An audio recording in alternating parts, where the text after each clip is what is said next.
Graças a Deus. Meus irmãos, uma boa noite a todos. Eu quero saudá-los com a graça e a paz do nosso Senhor Jesus. Amém? Motivo de muita alegria. Obrigado pelos papéis, porque eu preciso mesmo. Transpiro bastante. Motivo de muita alegria, irmãos, poder estar compartilhando a palavra na noite desse dia. Como o pastor bem disse, teremos aí uma série de mensagens acerca de um tema fundamental à vida cristã, que é o evangelismo, pessoal. É muito bom nós celebrarmos a recepção de novos membros. Isso é melhor ainda quando é fruto da evangelização. Quando é uma pessoa que está perdida, que está caminhando sem destino. E aí, a partir da exposição do evangelho, essa pessoa aceita Cristo como Senhor e Salvador, passa a congregar em uma comunidade. E é muito bom recepcioná-las e recebê-las quando elas são frutos da evangelização também. E o nosso propósito, meus queridos, é nesse sentido. É causar nos irmãos o interesse pela evangelização. Porque o crente, seja ele pastor, evangelista, missionário, escritor, ensinador, diácono ou apenas membro de igreja, se não estiver ocupado procurando trazer outras pessoas para Cristo, está falhando em seu dever na obra de Deus. É uma ordem expressa de Cristo: ide, pregai o evangelho a toda criatura, e nenhum de nós está isento dessa ordem que Cristo deixou. E quando se fala de evangelismo pessoal, já nós vamos para a Bíblia, quando se fala de evangelismo pessoal, é muito comum nós darmos ênfase no amor de Deus, no sacrifício de Cristo, e quase nunca nós falamos sobre o destino eterno daqueles que rejeitam a Jesus, dos pecadores impenitentes. Talvez há até certa aversão no que diz respeito à doutrina do inferno. Não é um assunto muito benquisto, não é um assunto politicamente correto. Se pudesse, algumas pessoas tirariam das Escrituras. Mas é um assunto tão bíblico quanto a morte de Cristo, a Santíssima Trindade, entre outros temas que são importantes para nós cristãos. E eu quero nessa noite, irmãos, destacar a terrível realidade do inferno. Não para que venhamos evangelizar com o objetivo de colocar medo naquele que rejeita Cristo, mas falar de uma verdade que o próprio Cristo falou de maneira reiterada. Afinal de contas, ele falou mais do inferno do que sobre o céu. Então nós iremos meditar nessa noite sobre a terrível realidade do inferno. E para isso, eu convido você a abrir a sua Bíblia agora, no Evangelho de Lucas, capítulo de número 16, dos versos 19 a 31.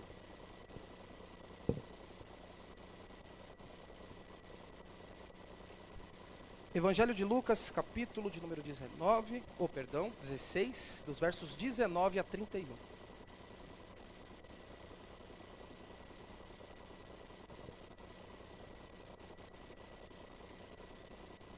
O texto ele vai ser reproduzido aqui, mas eu peço a você que após a leitura permaneça com a sua Bíblia aberta para nós fazermos a exposição do texto. Evangelho de Lucas, capítulo 16, quantos acharam? No versículo 19 em diante nos diz assim o texto: Ora, havia um homem rico e vestia-se de púrpura e de linho finíssimo, e vivia todos os dias regalada e esplendidamente. Havia também um certo mendigo chamado Lázaro, que jazia cheio de chagas à porta daquele rico, e desejava alimentar-se com as migalhas que caíam da mesa do rico. E os próprios cães vinham lamber-lhes as chagas. E aconteceu que o mendigo morreu, e foi levado pelos anjos para o seio de Abraão. E morreu também o rico, e foi sepultado. E no Hades, ergueu os olhos, e estando em tormentos, viu ao longe Abraão e Lázaro no seu seio. E clamando disse: Abraão, meu pai, tem misericórdia de mim e manda a Lázaro que molhe na água a ponta do seu dedo e me refresque a língua, porque estou atormentado nessa chama.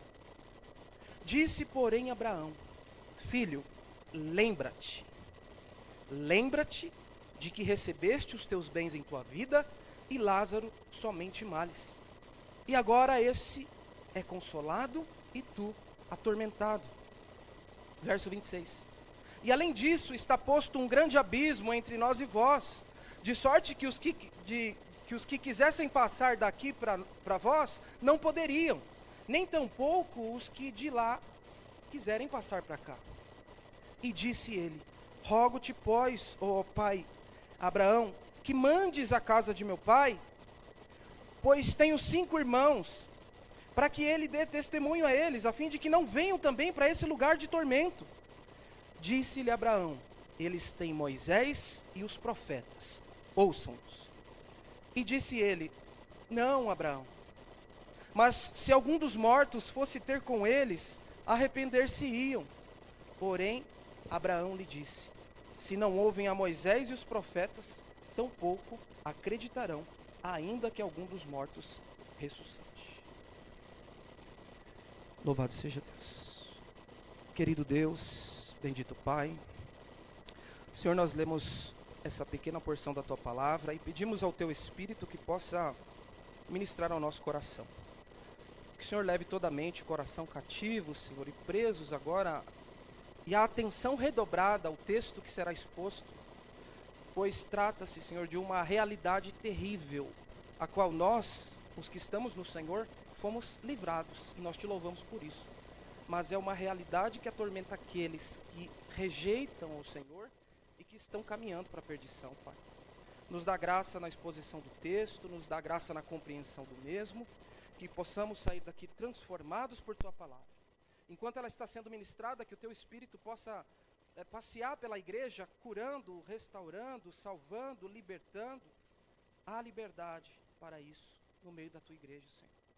Ó Pai, é o que nós Te pedimos, gratos, no nome de Jesus. Amém e amém. Louvado seja Deus. Meus irmãos, o texto que nós lemos, ele está no capítulo 16 de Lucas. E o capítulo 16 de Lucas, se nós olharmos para ele, dos versículos 1 a 31, nós observaremos que a ideia do autor é mostrar que a riqueza, ela não é necessariamente um sinal da bênção de Deus, mas que ela serve antes como um empecilho para a entrada no reino. O capítulo 16 tem 3 passagens, a primeira está do versículo 1 a 13, e nós vemos a parábola do administrador infiel. Na sequência, dos versículos 14 a 18, nós vemos o amor dos fariseus pela riqueza. E por fim, do verso 19 a 31, a história do rico e Lázaro. Todas essas 3 passagens, o autor evidencia a riqueza, mostrando que elas não são necessariamente um sinal da bênção divina, antes uma pedra de tropeço, de maneira que quando alguém dedica-se e torna a riqueza o seu Deus, e deixa de confiar no Senhor, a partir de então, ela se distancia do Senhor, se aproxima da riqueza e, consequentemente, trilha um caminho de perdição. Isso fica muito claro no texto que lemos. Dos versículos 19 a 31, o autor nos mostra, de maneira muito clara, que havia um rico que confiava tão somente na sua riqueza, e o seu destino, nós sabemos qual que foi. Quando nós olhamos para esse texto, nós vemos 2 personagens que nos chamam a atenção, pelo fato do grande contraste que há entre os dois. E o reverendo Hernandes Dias Lopes destacou muito bem 3 grandes e profundos contrastes entre o rico e o Lázaro. O primeiro contraste, você com a sua Bíblia aberta vai poder observar, está nos versículos 19 a 21. Do lado de cada sepultura, 2 homens são contrastados. Um rico, o outro mendigo. Mendigo. O correto é mendigo, não é mendigo. Um trajando veste de púrpura, o outro coberto de trapos. Um regalava-se esplendidamente em banquetes, o outro jazia faminto em busca de algumas migalhas que caíam da mesa do rico. Um desfrutava de companhia de gente ilustre, o outro, cercado pelos cães famintos. Um tinha um corpo sadio e brilhante, o outro, por sua vez, coberto de chagas. Não poderia haver contrastes tão gritantes, diferenças tão profundas, destinos tão antagônicos. O rico era o símbolo do sucesso, o mendigo, a maquete do fracasso. Enquanto o primeiro tinha o mundo aos seus pés, o segundo tinha o peso do mundo em suas costas. Enquanto o rico parecia ter tudo, o mendigo parecia ter nada. O primeiro contraste que fica claro no texto está dos versos 19 a 21 e mostra o contraste em vida do rico e do Lázaro. Um extremamente rico, vestia-se de roupa finíssima, o que era exclusivo apenas de algumas autoridades daquele contexto. O outro, em contrapartida, vestia-se talvez de trapos. Um comia de forma abundante, o outro sequer tinha migalhas para comer. O rico, pela sua condição e status, possivelmente era cercado de pessoas que o bajulavam. O mendigo, por sua vez, tinha apenas cães leprentos, famintos, que lambiam as suas feridas. O primeiro contraste que nós observamos é esse, em vida. Um tinha a vida épica, segundo a ótica do mundo. O outro tinha uma vida medíocre. Esse é o primeiro contraste que o texto nos mostra. O segundo está no versículo de número 22. É o contraste na morte. O rico morreu e foi sepultado. Certamente, seu funeral houve discursos de elogio e um cortejo fúnebre cheio de muito requinte. O mendigo, por sua vez, não diz nem o texto que ele foi sepultado. Talvez os cães leprentos que lambiam suas feridas tenham sido a sua própria sepultura. O corpo do rico, certamente cercado de uma multidão de admiradores, foi depositado numa urna de madeira nobre, adornado de flores do campo. Músicas bem orquestradas devem ter enchido o ar, quebrando as vozes que soluçavam, enquanto rasgavam-se os maiores elogios a ele. Lázaro, o mendigo, viveu e morreu longe dos holofotes da vida. A vida não lhe reservou os manjares desse mundo. Sua peregrinação foi marcada por solidão, pobreza e muito sofrimento. Viveu como pobre, morreu como mendigo. O segundo contraste que nós observamos está no versículo 22, é o contraste na morte. Esse texto nos mostra que, independentemente da sua condição social, da sua classe econômica, você vai morrer. E ali na morte, um teve possivelmente um sepultamento maravilhoso. As pessoas estavam ali rasgando elogios. Que homem maravilhoso. Que homem sem igual. Porque geralmente é assim, né? As pessoas, elas rasgam elogios quando alguém morre. Em vida, não. Só que o mendigo da parábola, ele nem sepultado foi, o texto não diz. E naquele contexto, os cães não eram domésticos como hoje. O cão hoje ele sobe na mesa, sobe na cama, dorme com você. Naquele contexto não. O cão não era tão domesticado, ele era um animal feroz. E possivelmente os cães comeram Lázaro. Ele não foi sepultado, ele não teve um velório digno. Mas aí o que me chama a atenção é o terceiro contraste, que está dos versículos 23 a 31. Você não precisa acompanhar agora. O terceiro contraste nos mostra o contraste na eternidade. Do lado de lá da sepultura, o contraste continuou ainda mais acentuado. O mendigo foi escoltado pelos anjos para o seio de Abraão, a casa do Pai, o paraíso, o lugar de bem-aventurança eterna. Ali suas lágrimas foram enxugadas, suas chagas foram curadas, sua alma foi consolada. O rico, contudo, ao atravessar o vale da morte, entrou não no descanso dos justos, mas no tormento do inferno. As glórias da sua vida terrena não puderam aliviar o seu sofrimento na eternidade. Seu tormento não tinha alívio, suas orações não eram mais ouvidas, seu destino eterno estava selado. Lázaro esqueceu-se dos seus trapos e entrou na posse da bem-aventurança, onde ele foi consolado. O rico morreu e foi para o inferno, porque viveu sem pensar na eternidade, sem se preparar para encontrar-se com Deus. Ele deu mais valor aos prazeres do mundo do que a salvação da sua vida. Tudo mudou com a morte. O rico ficou pobre e atormentado, e o pobre estava rico e no paraíso. Esses são os três contrastes que nós podemos observar de cara no texto. Contraste em vida, na morte e na eternidade. E é curioso que possivelmente enquanto o rico estava sendo sepultado e as pessoas choravam a sua morte, rasgavam elogios a ele, mal sabia elas que enquanto eles estavam ali no seu velório, a sua alma já havia sido enviada imediatamente para o seu local de destino eterno, porque é assim que acontece. Quando nós fechamos os olhos, nós acordamos do outro lado da eternidade. Existem apenas dois possíveis destinos: bem-aventurança eterna ou tormento eterno. E é isso que o texto nos mostra. Só que além disso, o texto nos mostra o seguinte, que a morte é uma realidade irrevogável. Todos a enfrentarão, com exceção de Enoque, Elias e a geração do arrebatamento. Mas em regra, todos morrerão. E ela vem sem avisar. Ela pega o recém-nascido, o adolescente, o jovem, o adulto, o ancião, todos passarão pela morte. Ela não escolhe rico, pobre, negro, branco. Ela não escolhe, ela simplesmente vem e leva embora. A morte é uma realidade irrevogável. Isso é o que o texto nos mostra. A segunda verdade que nós podemos observar com esse texto é que após a morte segue o juízo. Não há reencarnação, purgatório, evangelismo pós-morte, nada. Existem dois caminhos, céu ou inferno. É isso que nós precisamos entender, é o que o texto nos mostra. Hebreus 9:27 diz que após a morte segue o juízo, não tem outra oportunidade, não tem reencarnação, não tem purgatório. Morreu, é o seu destino eterno selado.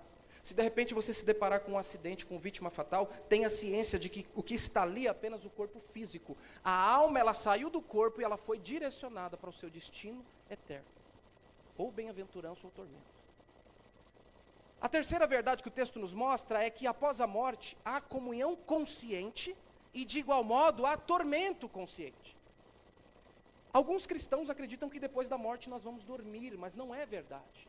Os textos que geralmente falam de dormir são eufemismos, né? O que é um eufemismo? É uma linguagem agradável para se referir a algo que seja trágico. Então, quando alguém morre, a gente fala que fulano, né, bateu as botas. Claro que não é um termo mais ideal, mas ainda assim ele é eufemístico se você se comparar ele com a morte. Então, os textos que a Bíblia fala que nós estamos, que alguém dormiu no Senhor, está se referindo à morte. Quando nós olhamos para alguns textos, como por exemplo, 2 Coríntios 12, dos versos 2 a 4, Paulo fala de um lugar onde haverá interatividade, imediatamente após a morte. Apocalipse 7:9 também demonstra que as almas dos mártires estarão conscientes. Além disso, em Filipenses 1:23, 2 Coríntios 5:8, Paulo fala que morrer é estar com Cristo. E ele diz que é algo incomparavelmente melhor. Se fosse dormir não faria sentido. Ele diz que é estar com Cristo e que é incomparavelmente melhor. Imagine só, Cristo fala para Paulo, Paulo, vem tirar uma soneca. Não, Paulo, vem estar comigo. Essa é a ideia da consciência após a morte. Então nós, cristãos, os que morremos no Senhor, imediatamente passamos a desfrutar de comunhão consciente com o Senhor. Mas em contrapartida, aqueles que morrem sem Cristo já começam a enfrentar o tormento eterno também. E daqui a pouco nós vamos ver algumas características do inferno, e nós veremos, irmãos, que é algo aterrorizante. É algo que deveria nos causar angústia de espírito. É algo que deveria nos causar tristeza. Porque para nós, os que estão em Cristo, nós estamos tranquilos quanto a isso. Jesus, ele já venceu a morte.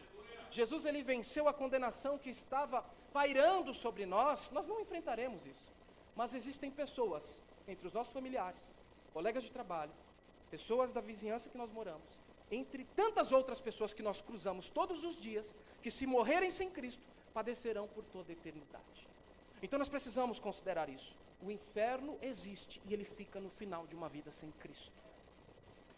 Então, continuando, a quarta verdade que esse texto nos mostra, antes de nós considerarmos a realidade do inferno, é que a condição econômica de uma pessoa não é a medida ou a aceitação dela para com Deus. No final das contas, pouco importa se você morou em um cortiço ou em uma mansão, se comeu do bom e do melhor ou se tinha o básico para a manutenção da vida, se dormiu em uma cama confortável ou em um pedaço de papelão, se teve uma excelente educação ou se foi analfabeto. No final das contas, nada disso importa diante do Senhor. O que importa é se você morreu crente ou não. Se você foi justificado ou não. No final das contas, é isso que mostra. E eu quero lhe dizer que a morte, ela não altera o destino eterno de ninguém. É muito comum nós vermos, né, pessoas, principalmente aí entre os famosos, que eles morrem, e aí alguém pega lá a foto, coloca um par de asas nas costas e diz, descansou. Queira Deus que tenha se arrependido no último instante de vida. Mas se porventura não se arrependeu, o que aguarda é castigo eterno. Porque a morte, ela não altera o destino de ninguém, ela apenas dá o start. Você morreu, você vai para o seu lugar de destino eterno. Então nós precisamos lembrar disso. É claro que nós temos uma tendência em sentir compaixão, misericórdia, Nós não queremos que ninguém vá para o inferno, é óbvio, nem o próprio Deus gostaria disso, mas nós não podemos alterar a realidade. Ele existe, tem pessoas que estão lá nesse exato momento. Não no inferno, porque ele não foi inaugurado aqui, entre aspas, mas já em um local de tormento, aguardando a ressurreição do corpo, o justo juízo e, consequentemente, ser lançado no inferno, aonde eu vou falar um pouco sobre ele daqui a pouco. Mas o que eu quero dizer é o seguinte: a morte não altera o destino final de ninguém. Em vida, se você viveu para Cristo, se você creu nele, ok. Do contrário, a morte não vai alterar o seu destino eterno. Quando nós falamos de inferno, é importante dizer que nós precisamos falar, pensar e estudar com lágrimas nos olhos. A doutrina do inferno não deve ser pregada ou falada com alegria, com êxtase. Afinal de contas, nós estamos falando de uma vida humana que tem um valor irreparável, alvo do sacrifício de Cristo, e que padecerá. Então nós devemos falar sobre o inferno com lágrimas nos olhos. E se o nosso coração nunca for tocado pela profunda tristeza ao contemplar essa doutrina, então há séria deficiência em nossa sensibilidade espiritual e emocional.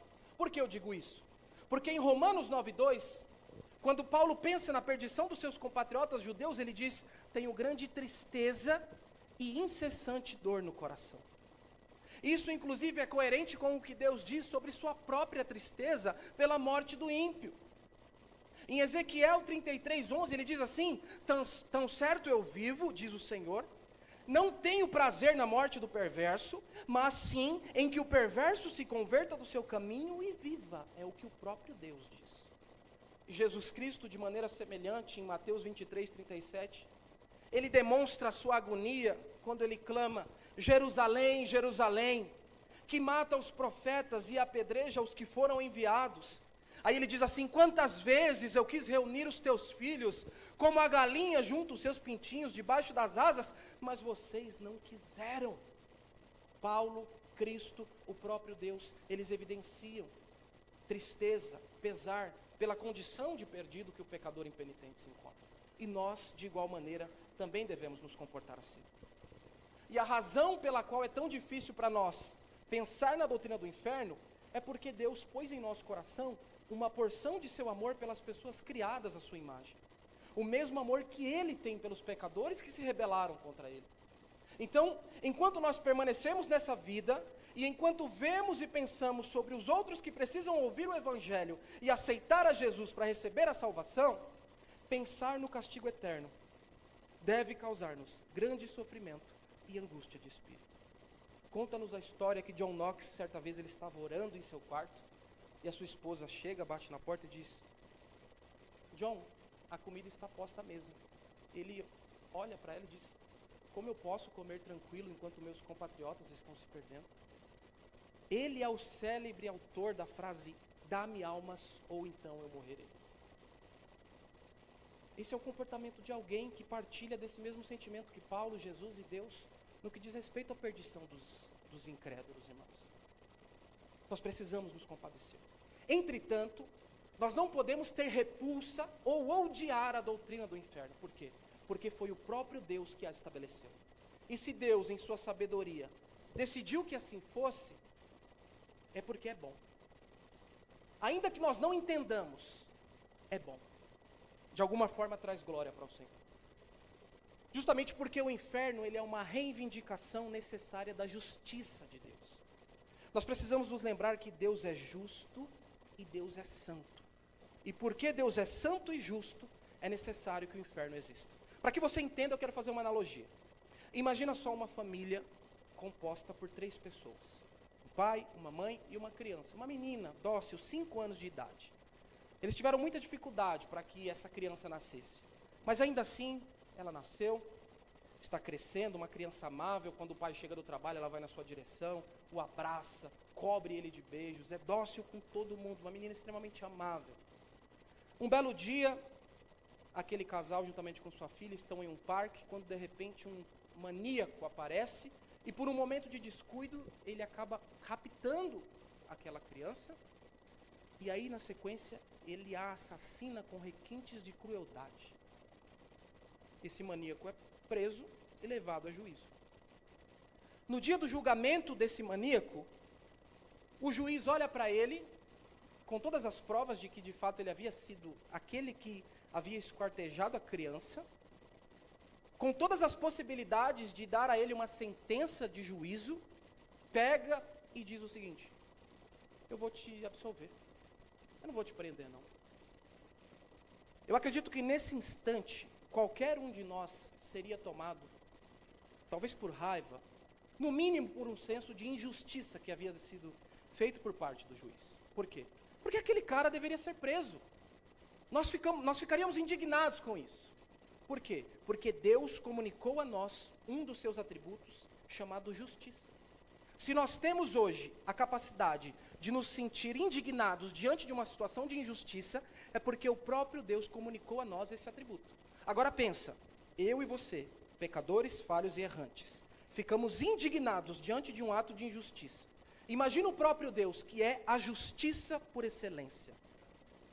Ele é santo e é justo, por isso o inferno precisa existir. Se o inferno não existir, Deus não estaria sendo justo, meus irmãos. Ah tá, mas uma pessoa ela peca, poxa vida, 80 anos e vai padecer por toda a eternidade. Meu irmão, a condenação não está relacionada ao período em que a pessoa passa pecando, mas sim à gravidade do delito que foi causado. Ninguém é preso pela quantidade do tempo que demora para cometer um delito. O ladrão não é preso por 2 horas, porque ele demorou 2 horas para abrir a porta de um estabelecimento. Não, ele é julgado e condenado com base no delito que cometeu. Então nós precisamos considerar que os pecadores cometem pecados contra um Deus que é santo, justo e eterno, e portanto, a justiça de Deus exige que a condenação seja equivalente. Então por isso haverá condenação. E Deus não é injusto de maneira nenhuma. E aí a pergunta que surge é: o que é o inferno? O inferno é o lugar de castigo eterno e consciente dos ímpios. A Bíblia descreve o destino final dos ímpios como algo terrível e que vai além de toda imaginação. São as trevas exteriores, onde haverá choro e ranger de dentes, por causa da frustração e do remorso ocasionado pela ira de Deus. É uma fornalha de fogo, onde o fogo pela sua natureza é inextinguível, causa perda eterna ou destruição perpétua, e a fumaça do seu tormento sobe para todo sempre. O que as Escrituras dizem sobre o inferno? Isaías 57, 21 diz que não há paz para os ímpios. Daniel 12, 2 diz que eles serão despertados para a vergonha e o horror eterno. Marcos 9, 48 diz que o inferno é onde não lhes morre o verme, nem o fogo se apaga. Mateus 13, 42 diz que haverá choro e ranger de dentes. Mateus 22, 13 diz que eles serão lançados nas trevas exteriores. Lucas 16, 23 e 24, que é o texto que lemos, diz que eles serão atormentados em chamas. Apocalipse 14, 11 diz que a fumaça do seu tormento sobe pelos séculos dos séculos, de eternidade em eternidade. Quanto dura uma eternidade? É incomensurável. Se você tira 1 milhão de anos da eternidade, ainda sobra uma eternidade. Simplesmente porque é incomensurável. É para sempre, é irrevogável. Não haverá como sair de lá. Vai padecer para sempre, irmãos. Isso deveria chocar-nos. Às vezes nós nos esquecemos disso. E todo cristão evangelista, ele deve considerar o seguinte: a brevidade da vida, o juízo de Deus e a eternidade do inferno. Nós podemos morrer a qualquer instante, nós prestaremos conta ao Senhor, e aqueles que forem condenados serão por toda a eternidade. Todo cristão evangelista deve considerar isso. E o sofrimento do inferno nada mais é do que ser banido para sempre da presença de Deus. Deus é a fonte da vida. Ter comunhão com Ele é plenitude de alegria. Porém, no inferno, os pecadores serão banidos para sempre da presença de Deus. Mas agora, olhando o que o texto nos diz, olha para o versículo de número 23, algumas características aqui do inferno. Versículo de número 23 diz que é um lugar de tormento. 16, 23. E no Hades ergueu os olhos, estando em tormentos. Eu quero lhe dizer, meus irmãos, que no inferno a punição, ela é retributiva, ela não é corretiva. Ela não vai tornar ninguém melhor. O purgatório, a ideia de que os seres humanos serão purificados e melhorados por meio do sofrimento, é um mito, não tem base bíblica. O sofrimento do inferno não produz nenhum benefício naqueles que estão sendo punidos ali. O inferno não é uma punição preventiva, exceto no caso de que ouvir sobre ele agora pode levar as pessoas a se converterem do pecado para Cristo. O serviço prisional é um exemplo de punição preventiva e corretiva. A pessoa vai presa com o objetivo de prevenir com que outras pessoas incorram no mesmo delito e até corrigindo o infrator para que ele volte depois, seja ressocializado e tudo. Esse é o sistema prisional, por exemplo. No inferno, não. Será punição retributiva. Ele será retribuído, ele receberá a paga pelos seus pecados. Ele vai ser condenado pelos séculos dos séculos para sempre. Não com o propósito de melhorá-lo para que depois de um tempo ele então vá para o céu. Não. Ele vai ficar lá recebendo a paga pelos seus pecados. É o que o rico diz. Estou em tormentos, estou sendo castigado, estou recebendo aquilo que eu mereço. Todo pecador merece, irmãos. O que nos diferencia de alguém que eventualmente vá padecer por toda a eternidade é o fato de que Cristo nos justificou e nós cremos nisso. Mas somos tão merecedores como qualquer outro. E no inferno o castigo será retributivo. A punição será justa porque é imposta pelo Santo Senhor Deus, em que os juízos são totalmente verdadeiros e justos. Verso de número 24, olha que curioso isso aqui, irmãos. E clamando disse, Abraão meu pai, tem misericórdia de mim, e manda a Lázaro que molhe na água a ponta do seu dedo e me refresque a língua. Olha que loucura, ele está em tormentos, em chamas, e ele pede que Lázaro refresque a sua língua com uma gota d'água.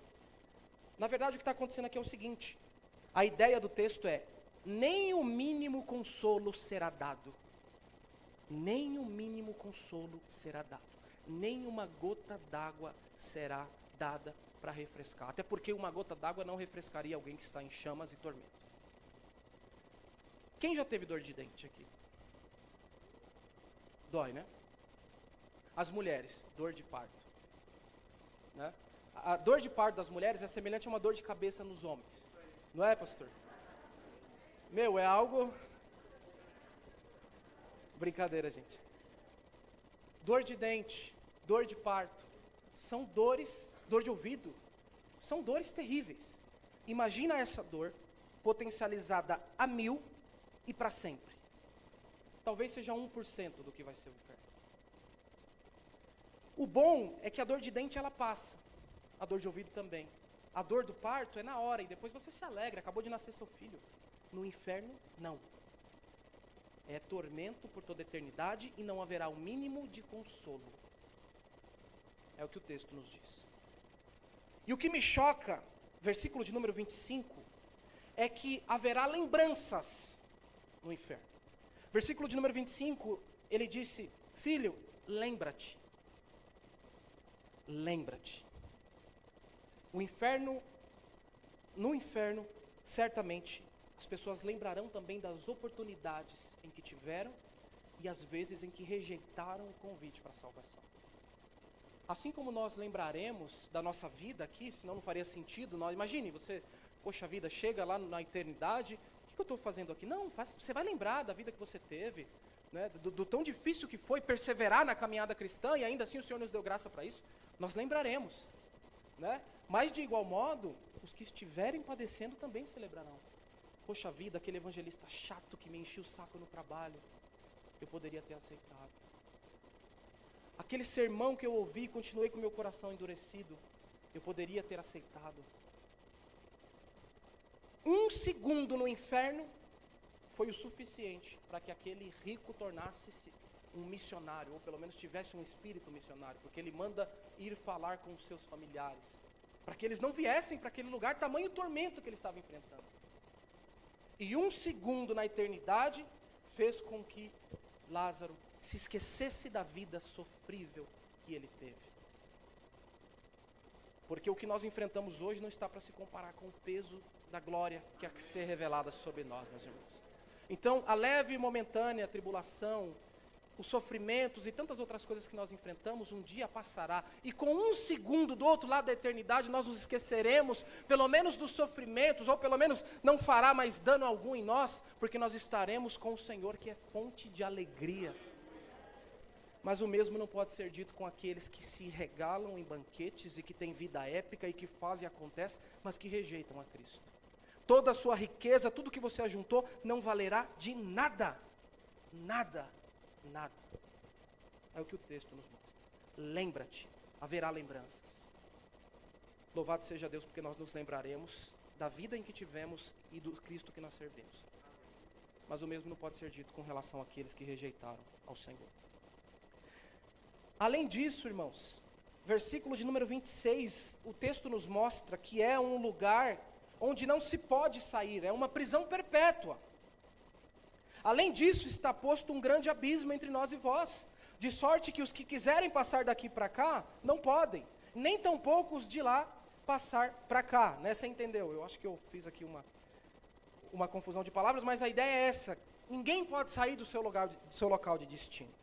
Não tem alteração de situação, você não vai sair de lá, vai passar 1 milhão, 2 milhões, 3 milhões de anos, você vai permanecer lá.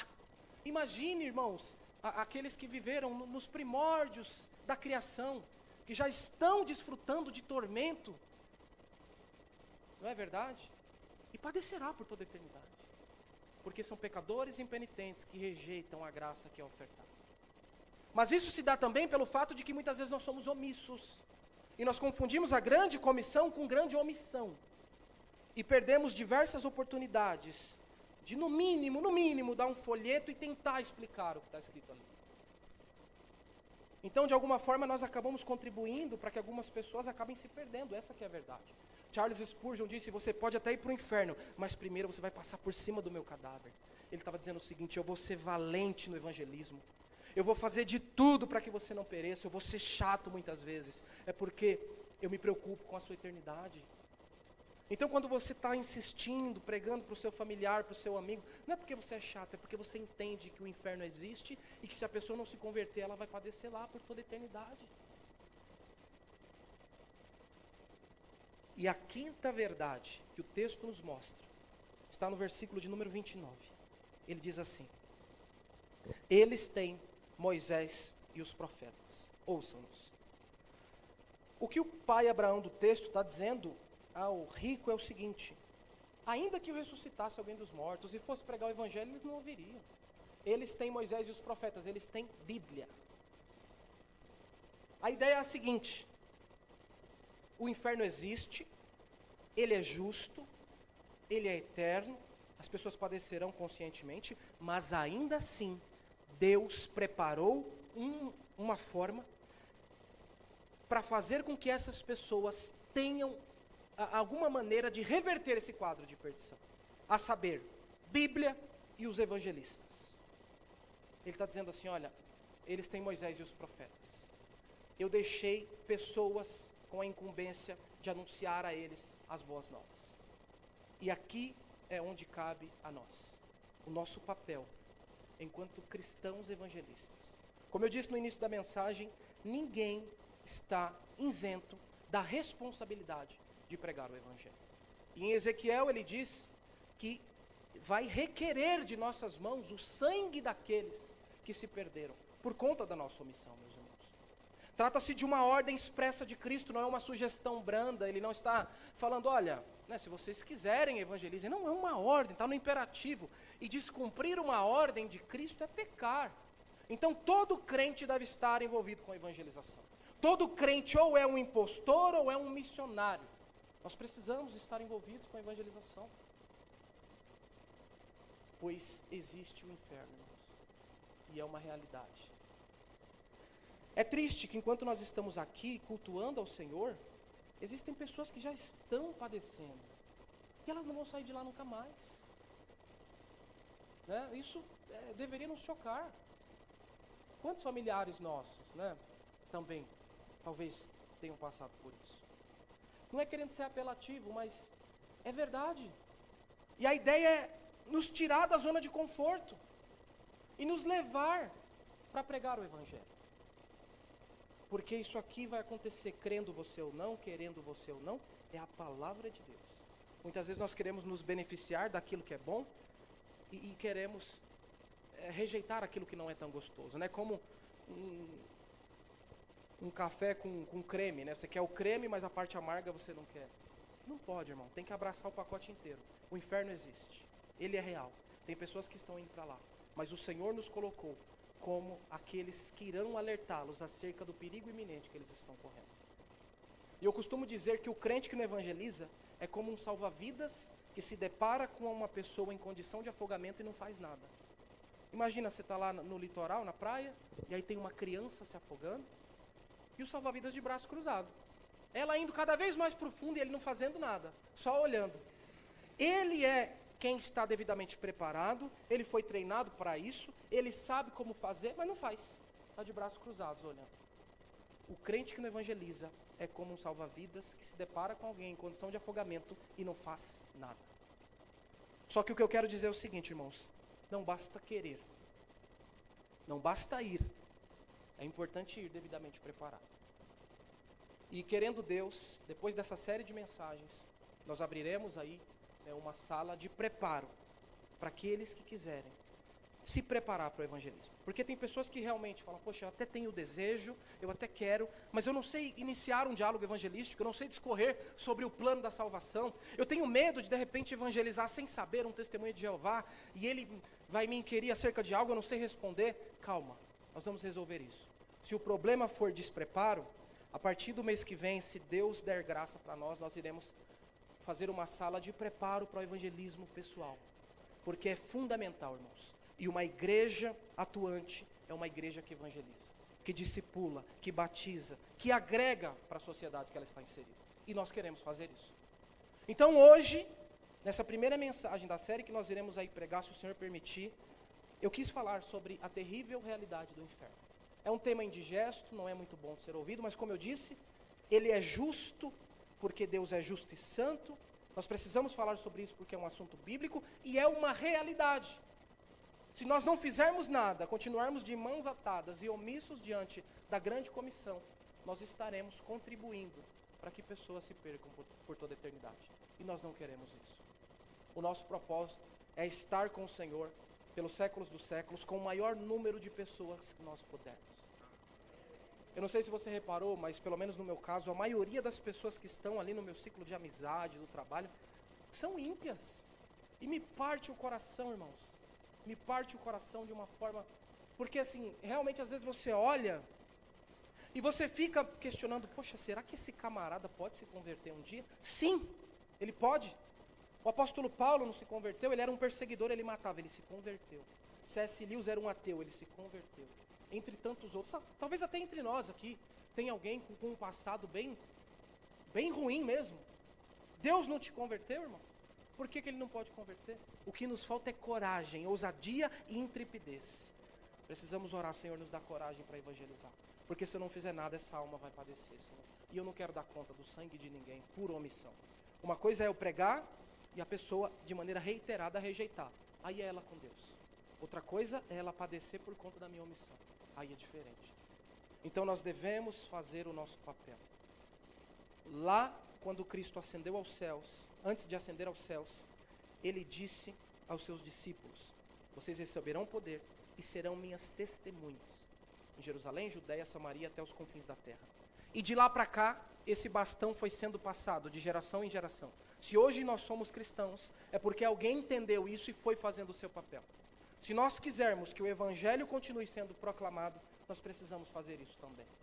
Eu tenho vergonha. Ore a Deus. Eu estou despreparado. Nós vamos trabalhar juntos nesse sentido. Agora, o que nós não podemos, irmãos, é deixar de fazer a nossa parte. Se coloque sobre os seus pés nesse momento. Vamos orar ao Senhor.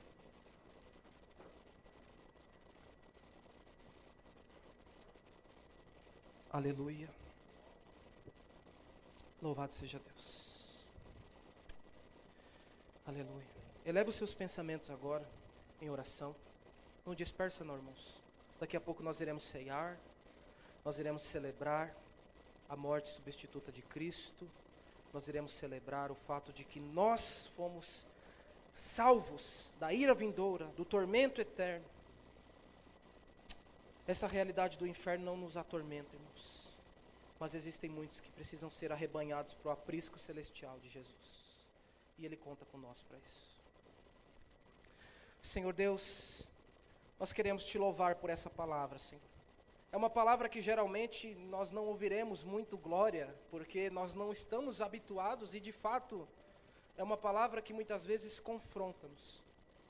Nós Te louvamos, Pai querido, porque o inferno não é uma realidade que nos oprime, não é uma realidade, Pai querido, que nós vivenciaremos, porque nós confiamos no Senhor, nós entregamos a nossa vida a Ti e o Senhor é o nosso advogado fiel.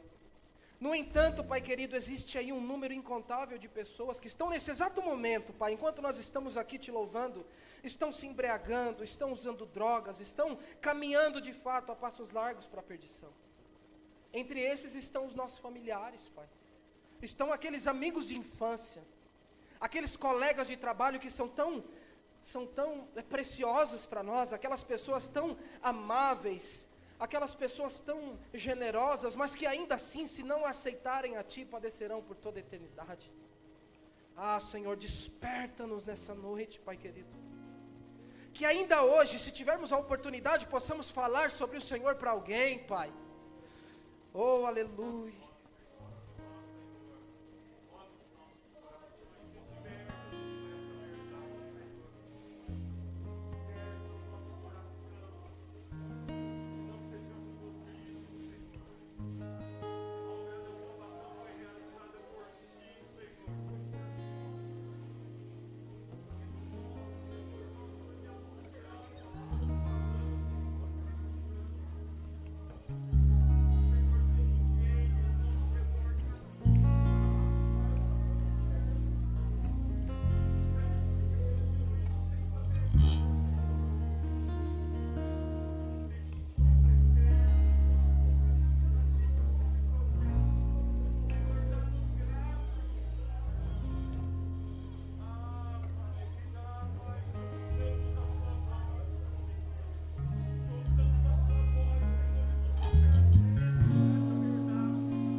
Pai querido, para a evangelização, Senhor. Ah, Senhor, quantos, Pai, estão perdidos, Senhor. Meu Deus, nós temos, Pai, nós temos o antídoto, Senhor. Nós temos o antídoto que reverte, Pai, esse quadro de perdição, e nós não podemos nos calar, Senhor. Então nos dá, Pai, um espírito de ousadia, intrepidez e coragem, Pai, para que possamos anunciar o Cristo que levou sobre si os nossos pecados.